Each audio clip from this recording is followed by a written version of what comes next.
hottest chili powder in the world onto their soup. A few minutes later, I was grinning from the balcony as both witches ran around the mansion with burning tongues. I felt so pleased with myself, but Mom was furious.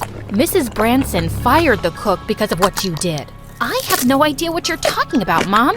I know it was you. How many times do I have to tell you to stay out of trouble? But those two are just horrible. We have to put up with them at least until you graduate high school. There are just a few months left. Please. Ugh, fine. But a few days later, Mom fell down the stairs and broke her ankle.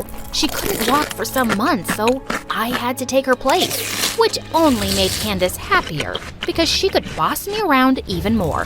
She made me do the stupidest tasks, like painting hearts on her nails and braiding her boyfriend's long hair. And when Mrs. Branson informed me that Julian was coming back, I just knew that things were about to get worse. After cleaning up his room, I felt so exhausted that I sat down on his couch to rest for 5 minutes, and I dozed off. When I woke up, I saw a guy with the most beautiful green eyes staring right at me. Was I dreaming?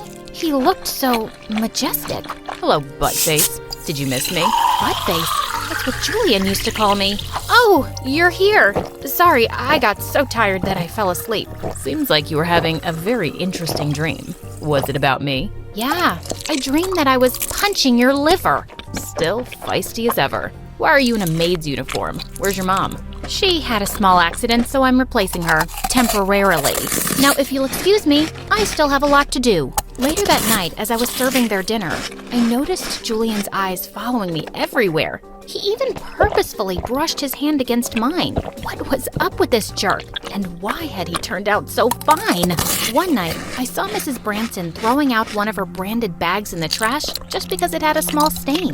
After making sure that everyone was asleep, I sneaked out and took it. But when I told Mom, she got so scared. What if she finds out that you stole it? You know that woman. She'll make our lives hell. Technically, I didn't steal it because she'd already thrown it out. If the bag was alive, I'm sure it would prefer to be in the hands of a cute owner instead of rotting in the garbage, right? I will never win against you. Exactly. The next day at school, we were in the middle of an exam when suddenly the girls started squealing. We all turned to the door to see Julian peeking with a smile. What was he doing here? Suddenly, he waved at me and blew me a kiss. My tummy did a weird